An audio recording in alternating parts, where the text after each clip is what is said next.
Close your eyes and try to find your earliest memory. Really try. Most people land somewhere around age 3 or 4, a birthday, a house, a face. Now ask yourself, what were you doing at 2? At 1, you were alive. You were experiencing the world. So where did it all go? This isn't a small mystery. You spent the first 2 to 3 years of your life conscious, feeling, learning, absorbing the world at a rate that will never happen again.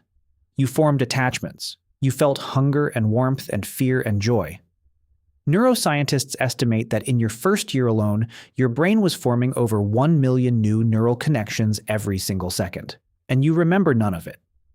For a long time, scientists assumed the answer was obvious. Babies are simple. Their brains aren't developed enough to store memories. Nothing worth remembering was happening anyway. All of that turns out to be wrong. Here's the thing about infant memory. Babies are not bad at forming memories. They're actually remarkably good at it. Studies show that infants as young as 6 months can remember specific events for weeks. By the time a baby reaches their first birthday, they can recognize faces, anticipate routines, and recall where objects were hidden. A 6-month-old shown a mobile will remember how to kick their leg to make it spin, even 2 weeks later. So the memories are forming. Something else is destroying them. To understand what, you need to understand what a memory actually is. Not the feeling of remembering, but the mechanism. When something happens to you, your brain doesn't record it like a camera. It encodes it as a pattern of connections between neurons. The stronger and more frequently those connections fire together, the more stable the memory becomes. But here's the problem. In the first years of life, your brain is undergoing something called neurogenesis, an explosive burst of new neuron growth, particularly in the hippocampus, the brain region most critical for forming long-term memories. New neurons are flooding in at a staggering rate, and those new neurons are essentially bulldozing the old ones. As fresh cells integrate into your memory circuits, they disrupt the fragile patterns that were already there. The network gets rewired before the memories can stabilize. It's not that your early experiences weren't recorded, it's that the recording equipment kept getting replaced before the files could be saved. But neurogenesis alone doesn't explain everything. Because childhood amnesia doesn't end at 1 or 2. It fades gradually across early childhood, and the cutoff point is strikingly similar across almost every human culture on Earth, somewhere between 2.5 and 3.5 years old, which suggests something else is happening. Something that arrives on a specific developmental schedule. Language. When you learn to talk, something fundamental shifts in how your brain organizes experience. Before language, memories are encoded in a purely sensory way. Images, sounds, physical sensations, emotions. They exist, but they have no narrative structure, no beginning, middle, or end. No I at the center of the story. Language gives you that I.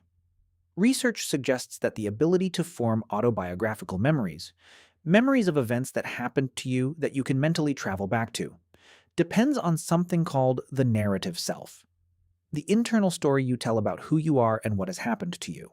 And that narrative self doesn't exist until language begins to build it. Before you had words, you had experiences, but you had no storyteller to file them under.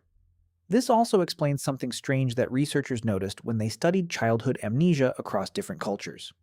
Children who grow up speaking languages with a strong emphasis on storytelling and personal narrative, where parents frequently ask children to recount events and discuss feelings, tend to have earlier first memories than children from cultures where that kind of verbal self-reflection is less common. Your first memory isn't just about what happened to you, it's partly about when the people around you taught you to turn experience into story. Here is where it gets genuinely strange. You are not the same person who lived through those early years. Not philosophically, literally. The self that experienced your first years didn't yet have the cognitive architecture to encode those experiences in a form your current self can access. There was a conscious being. There were real feelings. But there was no narrator. No one to file the story away, which raises an uncomfortable question. If a conscious experience leaves no retrievable memory, did it matter? Most neuroscientists would say yes. Absolutely. The experiences of early childhood shape the brain in ways that echo across an entire lifetime, even when they leave no conscious trace.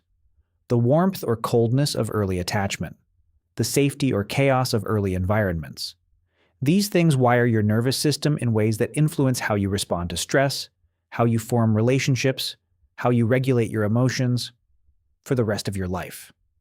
Your earliest years are still inside you. They just aren't available to you. There is something quietly humbling about this. Every human being alive has lived through a chapter of their own story they will never be able to read. A version of themselves that felt things deeply, needed things urgently, experienced the world with a rawness and intensity that fades as we grow older and more defended. And somewhere in that lost chapter is probably the moment you first recognized another face. The first time you felt safe. The first time something frightened you. You will never know what those moments felt like, but they made you. In a way, childhood amnesia is the price of becoming yourself. The self that can remember, reflect, and tell the story of its own life only emerges by overwriting the self that came before it. You didn't just forget your early childhood. You grew past it. Consider supporting the channel. Beyond Human is made by humans, for humans, and every view, share, and subscription makes the next video possible. Do do do do do do do do do do do do.